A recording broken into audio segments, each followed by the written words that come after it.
여러분 안녕하세요. 11월 10일 금일시장 전망 및 투자 전략 시작하겠습니다. 네, 날이 좀 으스스하고 비가 오고 서울은 저희가 사는 동네는 진눈깨비가 내리는데 첫눈도 아니고 그런 날입니다. 네, 어제부터 이제 극단적 차별화가 지속되고 있는데 이 극단적 차별화가 과연 지속될 것인지 또 어제 미국 시장이 이제 조정을 받았죠. 이 조정이 한국 시장의 디커플링인지 커플링으로 다시 돌아올 건지 이런 아주 중요한 어떤 그 기준점이 되는 나름대로 재밌는 하루가 될 것 같습니다. 하지만 우리가 분명한 것은 차별화는 지속될 것이다. 여기에 관점을 가지고 한번 같이 살펴보도록 하겠습니다. 구독, 좋아요 꼭 눌러주십시오. 감사합니다. 오늘의 결론부터 한번 보죠. 오늘은 아주 흥미진진한 날이 될 듯하다. 그 이유는 뭐냐? 테슬라가 어제 폭락했죠? 예, 글로벌 주식시장의 반응이 매우 궁금합니다. 특히 아시아 시장에서 중국, 한국, 미국, 이렇게 동남아 쪽 시장에서 어떤 방향으로 나올지 좀 궁금합니다. 여기에 과연 미국과 기속적으로 디커플링의 모습을 보였는데 미국이 하락했을 때 우리나라의 모습은 어떤 모습일까? 강할 때는 디커플링, 약할 때는 커플링, 뭐 이런 모습이 나올 확률도 있어 보이죠. 저는 개인적으로 그렇게 보고 있습니다. 가는 놈만 가는 우리 시장의 매매 행태, 이 행태가 과연 오늘 어떤 모습으로 보일지, 지속적으로 가는 놈이 조정을 받을지, 살짝 윗꼬리 달고, 뭐 아랫꼬리 달고 위 다시 올라갈지, 아니면 지속적으로 오늘도 상승할지, 이런 모습들이 뭐 굉장히 흥미진진한 날입니다. 뒤에도 얘기했지만 너블록스가 이제 40% 넘게 상승을 했죠. 메타버스 관련 애들은 빠지지 않을 것 같다는 생각도 들고 메타버스가 가장 큰 핵심이라는 생각도 들고 여러 가지 생각이 교차하는 아침입니다. 이제 팀 쿡까지 이제 비트코인을 가세를 했죠. 네, 비트코인을 가지고 있다. 이렇게 당연히 이제 애플 쪽에서는 과연 비트코인을 어떤 식으로 다룰지 이 문제가 또 새로운 관심거리로 떠오릅니다.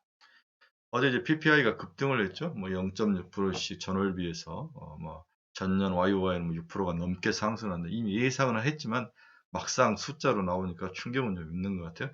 CPI가 곧 나오는데 PPI 다음에 CPI인데 일단은 이 그 물가 상승에 대한 그 상승 트렌드는 당분간 꺾이지는 않을 것 같습니다. 제가 이야기했죠. 내년 1월 달 돼야 꺾일 것 같은데 문제는 이제 공급망 차질 문제에 대해서 미국 정부가 발벗고 나서는 거죠. 네, 항구 정비하고 또 그 뭡니까 컨테이너 9일 안에 처리하지 않으면 벌금 매기겠다 그러고 여러 가지 전략이 있는데 미국은 우리나라와 다르게 이런 것들이 실행되는 시간이 많이 걸립니다. 우리나라는 즉각즉각이죠. 미국은 최소한 우리나라 3배의 시간이 걸린다고 보면 돼요. 선진국들 가서 살아보면 의외로 굉장히 느립니다. 그래서 저는 오늘 연말이 지나고 내년 1분기가 지나야 공급 차질 문제가 해결될 것이다. 그 사이에는 한 분기 더 물가 상승률이 크게 한번 나올 것이다. 그래서 저는 올 12월, 내년 1월에 피크를 치고 내년 3월 이후부터는 좀 빠지지 않을까 그런 생각을 해보는데 그 사이에 이제 테이퍼링이 나오고 테이퍼링 다음에 이제 미국이 가지고 있는 그 자기 뭐랄까 FRB의 자기 그 4조 달러 이걸 이제 줄일 생각에 대해서 어떻게 생각 나올 건지 어떤 식으로 줄일 건지 그렇죠? 네, 미국 대차 대조표 전방은행의 대차 대조표를 어떻게 줄일 건지 이 문제 그리고 내년에 금리 2번 올리겠다는 것은 기존 가정 사실인데 2번만 올릴 건지 또 3번을 올릴 건지 더 올릴 건지 이런 가능성들이 이제 차츰차츰 약간 시장에 어느 정도 영향을 미치는 시간들이 다가오는 것 같습니다. 자, 그럼 오늘은 일단은 뭐 비키더라도 테슬라의 폭락이 우리나라 주식시장에 어떤 모습을 보일지 여기에 대한 관심이 제일 중요하게 보입니다. 전일 미국 시장 키포인트 한번 보겠습니다. 10월 생산자 물가 PPI가 0.6% 상승했다. 전월비 예상에 부합을 했는데 0.6%면 높죠. 미국 페드가 경제 불평등 해소에 대한 권한이 제한적이다. 돈으로는 해결할 수 없는 거죠. 네. 지금 파월의 연임 문제가 굉장히 큰 문제로 다가오는 것 같아요. 제가 봤을 때는 큰 문제 없이 연임이 될 거로 보고 있는데 블라드도 불렀다, 누구도 불렀다 이런데 자넷 옐렌과 무척 친하기 때문에 한 번 더 할 것 같습니다. 네, 한 텀 정도는 더 할 것 같아요. 네. 파월 통화정책 설정에 광범위한 고용 데이터를 고려하고 있다. 뭘 고려하겠다? 고용. 네, 이제 고용으로 이제 방점이 찍히네요. 이제 고용이 과거에 생각했던 그 코로나 이전 이렇게 하락했을 때 이 정도까지 와야만 중요한 이제 어떤 그 관심 포인트라는 건 여기 오면은 적극적으로 금리라든지 테이퍼링에 대해서 나서겠다는 의미인데 이제 고용이 새로운 우리 FRB의 페드의 관심거리로 다가온 것 같습니다. 고용만 올라오면 모든 문제는 다 해결된 거죠. 그 모든 문제라는 것은 금리 올릴 준비가 다 돼 있다고 봐야 되는 거죠. 네. 세인트루이스 총재가 미 주택시장에 거품 신호가 보인다. 미국도 이제 주택시장에 대해서 우리는 지금까지 미국의 주식시장에 이제 불장만 보고 있었는데 미국도 주택시장이 거품 신호가 보이는 것 같네요. 돈이 많으면 모든 자산에 대해서 관심과 투자가 가는 거죠. 네. 팀 쿡이 가상화폐에 대해서 관심 있다. 네. 이 사람 참 이것저것 다 하시네요. 네. 그렇습니다. 이젠 가상화폐가 뭐 맞냐 틀리냐 이야기하는 사람 바보 멍청이죠. 네. 이미 뭐 가상화폐는 새로운 금이다. 새로운 투자 대안이다. 어떻게 제도권으로 들어올 건지 그리고 어떤 모습으로 파생이 너무 많이 되는 것 같아요. 우리가 들어보지 못한 쪽으로 막 날아가는데 어떤 것이 승자이고 어떤 것이 패자인지 가리는 거. 이 사이에 많은 또 희생물들이 생기는 거죠. 네, 여러분들도 가상화폐 투자할 때 항상 1, 2등만 투자하십시오. 아셨죠? 덜 먹더라도 안전한 걸 투자하셔야 돼요. 그래야 늪속에 그 다음에 태풍에 휩쓸려 가지 않습니다. 여기서 이제 속고 속이고 이런데 뭐 그렇게 피해자들이 많이 나오는데 제 경험상 그래요.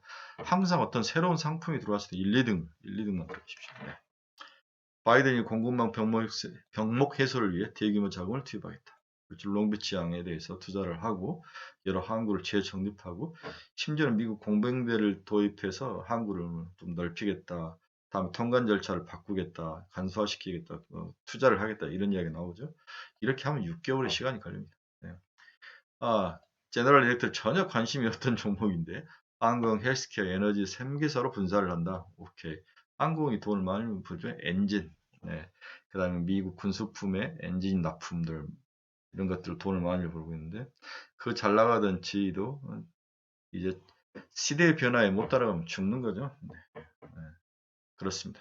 기업이란 그렇습니다. 세상 변화가 너무 빠르고 획획 도는 거죠. 패드가 중부동산 문제가 미국에 영향을 미칠 수 있다라고 경고를 했죠. 미국도 부동산 문제가 서서히 물론 부동산 잡는 방법이 일단 딱 하나예요. 금리 올리는 거죠. 그런데 뒤에도 였죠. 미국 금리가 어제 엄청 빠져서 4bp, 5bp씩 빠지는데 이유는 뭐 모르겠어요. 왜 미국 금리가 이렇게 경기가 좋고 물가가 올라가는데 빠지는지는 모르겠는데 아마 주식에서 나온 돈들이 채권으로 많이 몰리는 것 같아요. 네, 이런 것들이 영향을 좀 많이 수급에 영향을 좀 많이 미치는 것 같습니다. 어제 이제 눈에 확 들어온 것은 테슬라하고 로블록스입니다. 로블록스가 어제 이제 실적을 발표했는데 실적이 좋게 나온 것 같아요. 42%나 주가가 상승. 미국은 상한가가 없기 때문에 하루 만에 42%도 오릅니다. 109.5달러. 이런 것들이 네, 우리나라 메타버스 관련 뭐 우리가 좋아하는 자이언트 스텝, 뭐 바이브 컴퍼니, 알체라, 맥스트, 위직 뭐 이런 것들이 영향을 크게 미칠 것 같아요. 따라서 오늘은 메타버스 관련된 애들은 크게 빠질 것 같지는 않습니다. 그리고 빠지면 사야 될지 추격으로 해야 될지는 모르겠지만 저는 일단 정중동입니다. 이제는 좀 늦은 것 같아요. 특별히 크게 하락지 않는 이상은 쫓아가면 안 될 것 같다는 생각은 변함은 없습니다. 네, 세계인의 관심사 테슬라가 어제 주가가 12%나 빠졌습니다. 네, 1000달러는 지켰는데, 네, 141달러 빠졌습니다. 입방정이죠. 그걸 뭐, 트위터를 통해서 뭐, 비딩도 붙이고, 여론조사도 하고, 우리나라에서는 없는 캐릭터죠. 네. 그 캐릭터를 사람들에게 열광을 하고, 팬덤이 생기는 거지만, 좀 이해는 잘 안 됩니다. 자, 그건 테슬라는 세금 문제라든지 고평가 문제라든지 여러 가지 문제에 이제 시달리는 거죠. 한 번 정도는 어떤 단기 조정을 와야 돼. 이렇게 둔탁하게 크게 올지는 몰랐어요. 너무 둔탁해요. 그런데 항상 이 테슬라가 현 시대의 시대 정신인데 얘가 진짜로 꺾인다면 그때는 다 팔아야죠. 근데 저는 일시적으로 봅니다. 다시 올라올 겁니다. 네. 1200달러 정도는 충분히 올라올 것 같아요. 1500달러까지는 한번 찍을 것 같습니다. 그래서 테슬라의 단기 조정은 일시적이다. 그렇다고 또 쫓아갈 필요는 없습니다. 테슬라는 이미 이제 남의 것이죠. 있는 자의 것이니까 쫓아가지는 마십시오. 테슬라가 이제 공격을 받을 것 같은 너무 고평가됐다. 뭐 이런 이야기가 차 한 대에 1억 3천만 원씩 쳐야 되는 거 아니야. 90만 대를 팔았을 때 이 시가총액을 해보면. 그렇지만 그건 굴뚝 경제에 많이 있는 것 같아요. 테슬라를 숫자로 보는 사람들은 바보 멍충이죠. 테슬라는 어떻게 보면 현재 인류가 생각하는 어떤 정신의 관심과 정신의 총화? 그런 보이지 않는 무형의 가치가 차 한 대에 얼마다라고 숫자로 엑셀로 계산하는 사람들하고 다르게 봐야 되죠. 당연하죠.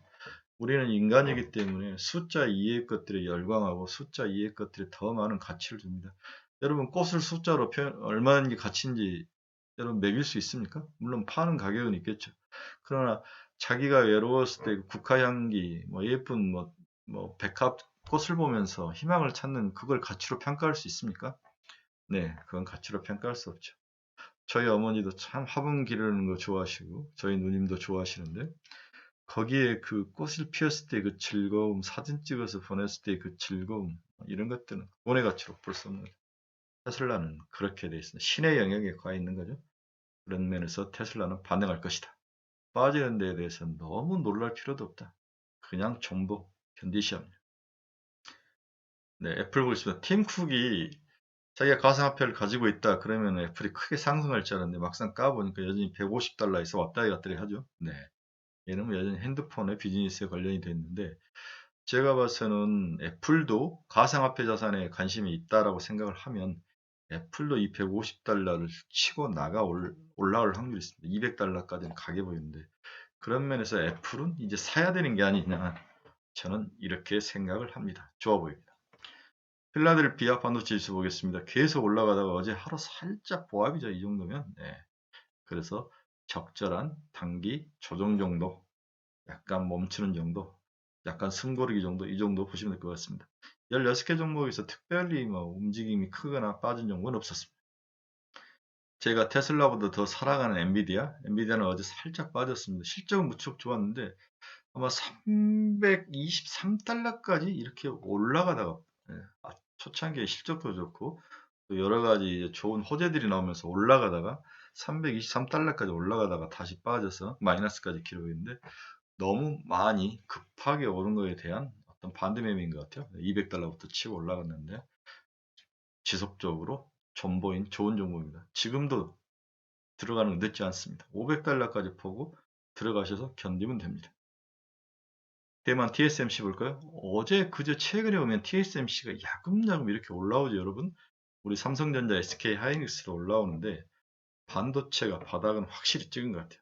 문제는 탄력이 떨어지기는 하지만 야금야금 올라오는데 그 탄력이 떨어진 것을 돌리는 것은 수요 증가인데, 반도체 수요 증가, 그 다음 공급 차질이 이렇게 좀 해소가 되면서 잘 팔린다, 생각보다 잘 팔린다, 반도체 가격이, 실물 가격이, 스팟 가격이 턴하기 시작했다, 이 소식이 나와야 되는데 또 누구 하나 지진이 나거나 불이 나거나 그러면 또 올라올 수도 있습니다. 그 사실은 모릅니다. 바닥은 다졌기 때문에 사서 가지고 갈 만하죠. 그러면서 삼성전자는 괜찮아 보입니다. TSMC가 그걸 증명하고 있는 거죠. 다 돌아서고 있다, 이렇게 볼 수 있다. 마이크론 테크놀로지도 슬슬 돌아서지 않습니까? 너무 걱정 안 하셔도 될 것 같아요. 시간의 문제이지 몽둥이 무게의 싸움이지 걱정은 크게 하지 않으셔도 될 것 같습니다. 비트코인 가격 볼까요? 1.71달러, 7% 올랐죠. 67,000달러까지 올랐는데 팀쿡이 그렇게 가지고 있다가는 확 치고 더 많이 올라갔어야 되는데 생각보다는 적게 오른 것 같아요. 네, 1.71달러인데 일단은 7만 달러를 향해서 오고입니다. 비트코인, NFT 아주 잘 가고 있습니다. 앞에서도 살짝 언급했는데 미 채권 수익률이 생각보다 더 빠지는 거죠. 아니, 인플레이션이 그렇게 오르면 금리가 상승을 해야 되는데 채권 수익률이 빠집니다. 그 말은 제가 봐서 수급 쪽에서 뭔가 수요들이 많은 것 같아요. 먼저 10년짜리 보십시오. 1.44였죠. 전날 1.5였는데 한 6bp 정도 빠졌습니다. 30년짜리도 1.83이죠. 네, 그전에 1.89였죠. 전날 1.89. 네. 그리고 2년짜리도 한번 볼까요? 전날 0.44였는데 0.41입니다. 네. 2년, 10년, 30년 모두 금리가 빠진 상황입니다. 금리가 하락한 이유는 수급적인 문제가 있는 것 같아요. 그래서 특별히 금리로 인해서 뭔가 시장이 뒤집혀지거나 충격은 없을 것 같아요. 금리가 하락했다는 것은 IT, 바이오, 제약 뭐 이런 쪽에서는 나름대로 기술주, 상장주에는 좋은 모습인데 바이오주가 계속 미국이고 한국이 두들겨 맞는 것 같아요. 정말 그 잘 나가던 바이오가 참 걱정입니다. 네. 바이오주가 하락하면 센티가 안 좋죠. 우리나라 지금 주류인 중에서 바이오에 물려서 빠져나오지 못한 사람들이 의외로 굉장히 많더라고요. 최근에 이제 그 셀트리온이 뭐 5가지인가를 뭐 그쪽에 건의하고 받아들이기를 하고 이렇게 하는데, 저는 셀트리온 주주들의 그 강성 주주들에 대해서 뭐 비난도 하고 싶지 않고 칭찬도 하고 싶지 않습니다. 주식을 너무 사랑하는 것은 문제가 있어요. 네. 주식은 단순히 주식일 뿐입니다. 그 기업에 투자한다, 그 기업과 생사를 같이한다. No. 다릅니다. 거기서 일하는 것과 주주로 돈만 참여하는 것은 다른 이야기죠. 거기서 내가 밥을 먹고 살 때는 함께 해야죠. 하지만 내가 거기서 얼굴 받는 건 아니지 않습니까? 배당도 뒷거림하게 주지도 않는데 뭐 그 회사에 그냥 가치, 숫자의 가치만 올라가는 건데, 워렌 버핏이고 누구고 뭐 그렇게 해야 하는 것은 그 사람들이 문제예요. 그 사람들은 자기가 회사를 사서 소유해서 키워서 주가를 올리는 스타일이기 때문에 그럴 수 있지만, 우리는 단순하게 숫자에 투자하는 거죠. 그런 면에서 우리 셀트리온 우리 주주분들 마음고생을 하시겠지만 잘 해결되기를 바랍니다. 저는 셀트리온을 생각해서 버린 지가 정말 오래됐습니다. 네, 셀트리온은 거의 건든 지 오래됐고, 저는 항암과 세포 치료제만 주로 보고 있습니다. 저의 논리는 되게 간단합니다. 세계 폐암 환자의 40%가 중국에 있습니다. 세계 당뇨병 환자의 40%가 중국에 있어요. 네, 세계 암 환자의 40%가 중국에 있습니다. 이 어마어마한 큰 시장이 바로 우리 곁에 있다는 거죠. 저는 그런 면에서 시간의 문제일 뿐이지, 우리가 중국에게 배당과 조공을 21세기 조공을 받는 것은 지약바이올 수 있다, 이런 생각을 하는 거죠. 그런 면에서 좋게 봅니다. 그 이외에는 뭐 크게 관심은 없습니다. 어제 환율은 8원이나 빠졌습니다. 급하게 빠졌는데, 아침 보면 NDF 시장에서 무슨 문제가 있었다 뭐 이런 이야기가 있는데, 막상 정규장에는 큰 문제 없습니다. 네, 많이 올랐기 때문에 빠졌는데, 이런 면들이 주식시장에 영향을 좀 미치는, 긍정적 영향을 미치는 것 같아요. 환율이 좀 더 빠져야 됩니다. 1,100원대까지 빠져야 되는데, 제가 봐서는 1,150원대에서 1,180원대 사이를 왔다 갔다 할 거로 보입니다.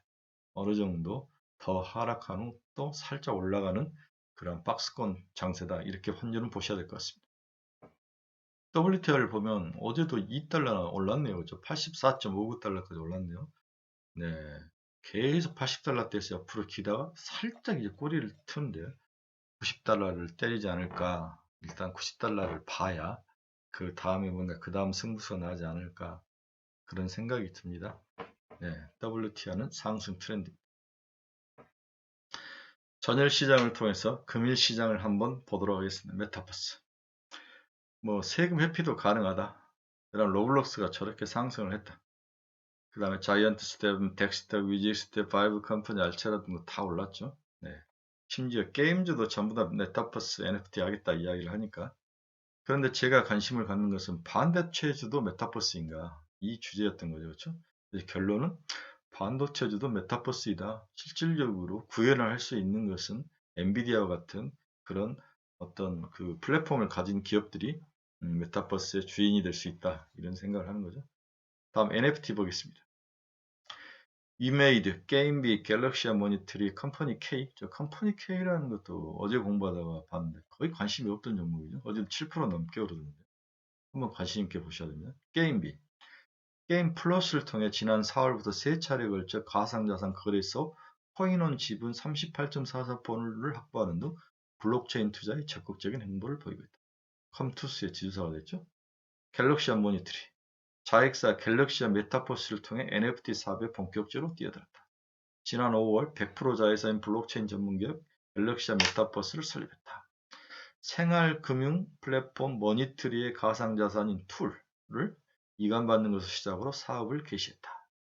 또한 지난 1일 큐레이션, 전시하고 이런 거죠. 기반 NFT 플랫폼 메타 갤러시아를 오픈해 매주 화요일과 금요일 다양한 콘텐츠 NFT를 소개하며 셀럽 및 스포츠 선수의 독점 콘텐츠 등 수요가 높은 자산을 NFT로 판매, 유통하면서 수수료를 수취하는 비즈니스를 실행할 전망이다. 보니까 갤럭시아 모니터는 상당히 구체적이네요. 네, 게임비라고 갤럭시아 모니터는 상당히 구체적입니다. 최근에 이제 사람들이 카카오와 네이버에 대한 구별을 하기 시작했는데, 카카오가 너무 많은 돈을 빨아갖고 이제 뭐 주요 자회사들을 다 상장을 한 거죠. 이제 흑살이 깍대기만 남았다. 뭐 103개의 자회사가 있는데 그 중에 2개, 3개 상장했는데 벌써 100조니까 시가총액이 이제는 밸류에이션 트랩에 걸릴 것이다. 뭐 이런 이야기를 하는 거죠. 저는 그 부분에 어느 정도 동의를 합니다. 차라리 지금은 카카오를 팔고 네이버 쪽으로 가는 게 맞는 것 같아요. 네. 네이버 40만 원 중반대인데 네이버 70만 원 보고 차라리 네이버를 사는 게 저는 더 좋아 보여요. 바이오는 당분간 백신 관련주들에 대한 충격이 더 크고 화이자발 한 번 더 얻어 충격을 가할 확률도 있어 보입니다. 그래서 바이오는 항암, 그다음 세포 치료제를 제외하고는 좀 파는 게 맞는 게 아닌가. 세포 치료제도 어제 NK맥스 엄청 두들겨 맞대요. 네. ABL 바이오도 그렇고 특별히 뭐 이유는 없는 것 같아요. 찾아보면. 근데 두들겨 맞습니다. 이런 것들은 기존에 어디서 가지고 있던 사모펀드에서 확 이익 실현으로 갖다 한꺼번에 갖다 패는 케이스예요. 이런 케이스. 그다음 전환사채 물량이 전환을 해서 가지고 있다가 판다든지 이런 이유가 주가 하락의 원인인 것 같아요. 그런 면들 주의해서 자기가 투자한 바이오들의 전환사채 물량이 전환을 했는지 이런 것들을 꼼꼼히 한번 살펴보시기 바랍니다. 아셨죠? 네. 배터리 대책 없죠. 네. 지속적으로 오릅니다. 지속적으로. 배터리 12개월 선행퍼가 72에서 86배인데 이게 고평가다, 저평가다. 저도 밸류에이션 참 좋아했는데 밸류에이션 잊어버린 지는 오래된 것 같아요. 네. 우리 테슬라를 보면서 밸류에이션이 무의미하다. 시대정신, 사람들의 관심, 사람들이 좋아하는 그 무형의 가치가 훨씬 중요하다. 이렇게 생각을 하는데 국내 배터리 3사는 좀 주가가 비실비실한데 양극재, 음극재 어제는 보니까 전해진 첨보까지도 치고 올라가더라고요. 네, 그렇습니다. LF 배터리에 들어간다 이런 이야기인데 이번에도 그렇게 뭐 크게 조정을 받지는 않을 것 같아요. 왜 그러냐면 제가 얼마 전에 이제 한번 그래프를 보여준 적이 있는데 우리 그 애플이 2018년부터 주가가 갑자기 폭등하니 그전에도 물론 뭐 1년에 2년에 100%씩은 올랐는데 갑자기 5배가 오르는 게 우리 스마트 보급률이 40%, 50% 되니까 확 글로벌로 선진국들은 거의 70에서 90%인데 글로벌로 이제 40%, 50%가 넘으니까 이제 올라가기 시작하는데 이제 이 배터리도 이제 그 보급률이 10%인 거죠. 전기차가 10에서 30% 사이도 거기까지는 충분히 추가 상승할 거다. 근데 지금은 미리 선반영된 측면이 있는데 아직까지 맥스 천장을 친 건 아닌 것 같아요. 네, 좀 당겨오는 것 같은데 거기에 이제 에코프로 BM이 추가 증설을 하겠다.